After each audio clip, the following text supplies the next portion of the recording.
afternoon. Tanghaling tapat. Biyahe tayo.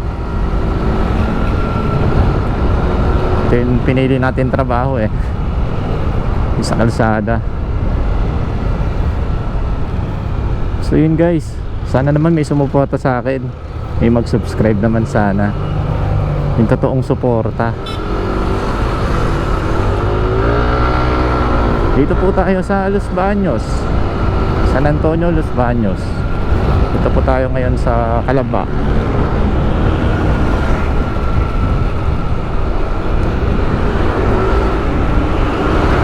So yun guys, sa mga video ko wala kayong aasahan dito na yung mga katulad kung sa iba na puro karera, sibak, mga ganon. Ako kasi more on safety ako. So masishare ko lang sa inyo, ayan, tulad yan, mga pavement markings, mga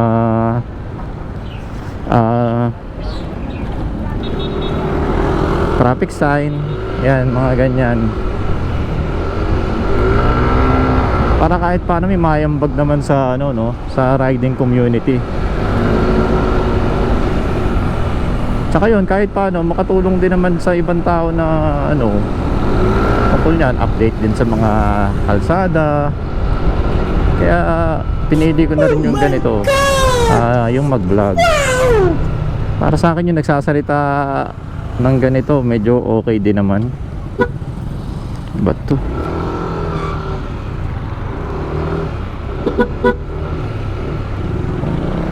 Yun.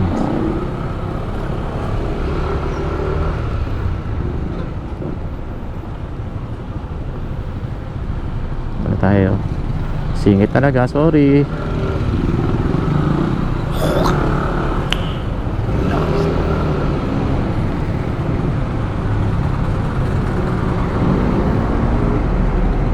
Medyo may kainitan. Hindi, mainit talaga. Ayun, buti nakago na. Dito po tayo sa junction Los Baños.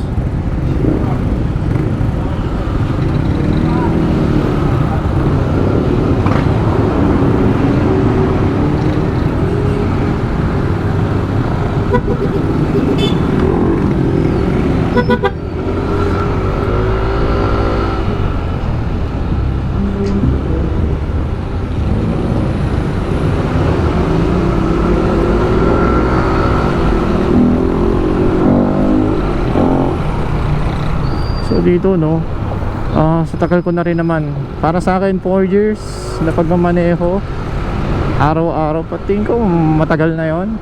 Alam ko yung iba dyan may 20 years na, pero iba pa rin kasi yung nabiyahe ka ng long ride everyday. Kagaya nitong motor ko, Aerox version 2. So ito pang-apat na motor ko na. Ito sa 2 years na tinakbo, 65k odo ang tinakbo.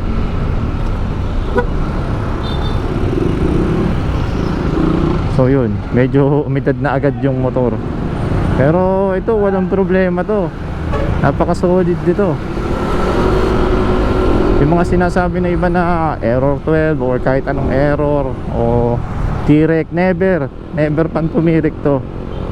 Kasi alagang-alaga ko talaga to sa maintenance.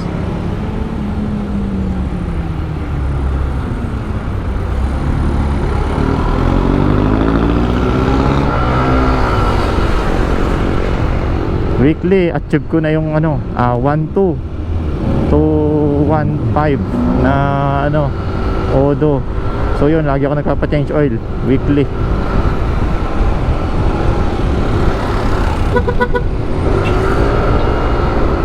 So yun, yan, normal na ganap yan dito sa Los Baños.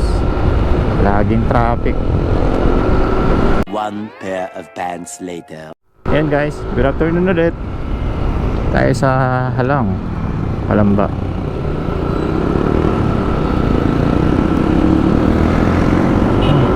Medyo kumukulimlim na. Sigurado uulan na naman ito mamaya.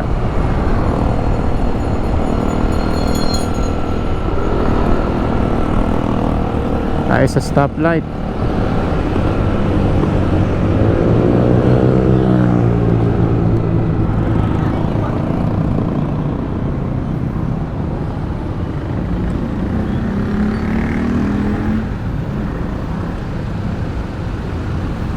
Dapat wag harangan ng pedestrian lane.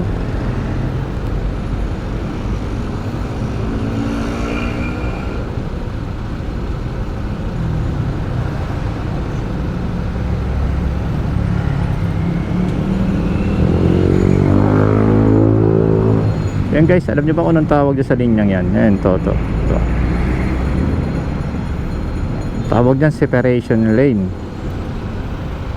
So yun, may mga pedestrian lane na walang solid white lane. Siguro may pagkakamali lang yung naglagay, pero dapat tandaan natin, pag mayroong pedestrian lane, dapat huwag na tayo magpapalit ng lane pag mag-a-approach na tayo sa sa pedestrian lane. Kasi yun nga yung purpose niyan para sa mga tumatawid, para dagdag safety nila. Kasi meron kasi dyan na nasa may tawiran, dun pa sila nagkakabungguan Mas worse pa, minsan nakakabangga sila kasi nga mag-iiba pa ng linya, nasa pedestrian lane na nga. So yun, yung isa namang yon ay stop lane. Yan, stop lane naman. So yun, puro ganito lang yung mga maisa-share ko sa inyo.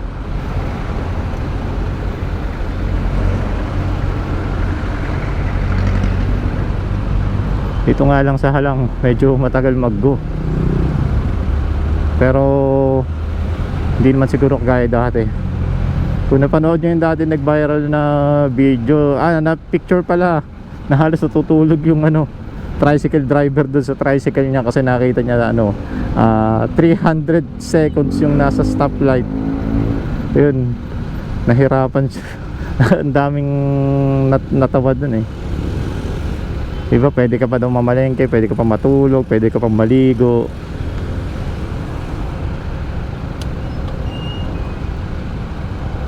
Mamaya hapon traffic na yan, mga alas 5 traffic na yan dito. Yan, malapit na mag-go. Yung mga tricycle driver at jeepney driver nakakasaulo niyan Pero ako, kahit nandito ako sa unahan, hindi ako basta-basta nag-go kasi meron dyan mga biglang susulpot.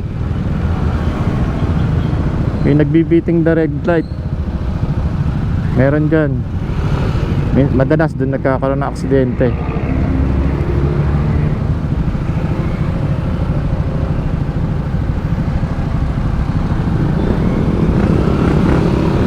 Ewan ko.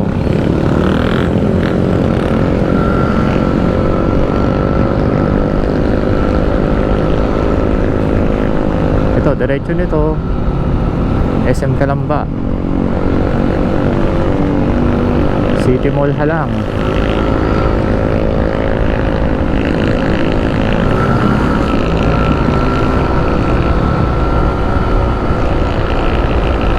Ang motor ko hindi ganun kabilis to Hindi kagaya ng bago kasi nga naka 65k na to yung odo nito So ramdam ko na rin naman parang uugod-ugod na rin. Kaya paano ko pa refresh na rin to kasi yun na rin nire-recommend sa akin nung nire-recommend sa akin nung mechanic nito.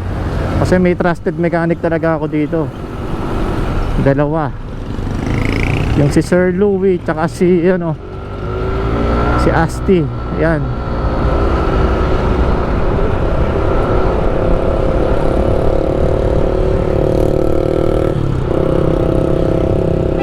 Yan, kagaya niya mga sir. Yan, yung separation lane.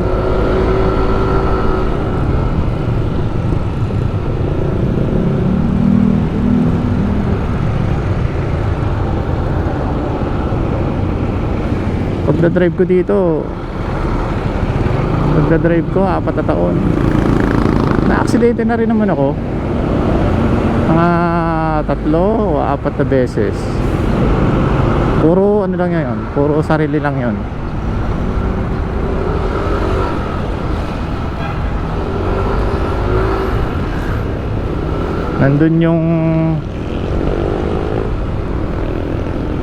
Nandun yung biglang nadulas.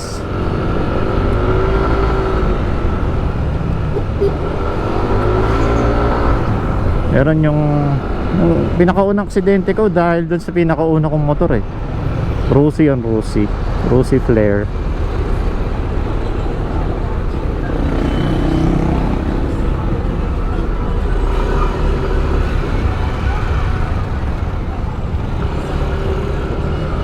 Nangyari naman dun, ewan ko, habang nagdadrive ako bigla na lang nag-lock yung manibela.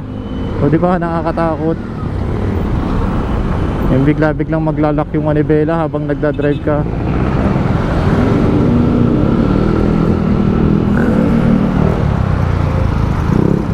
Yun o, pasaway.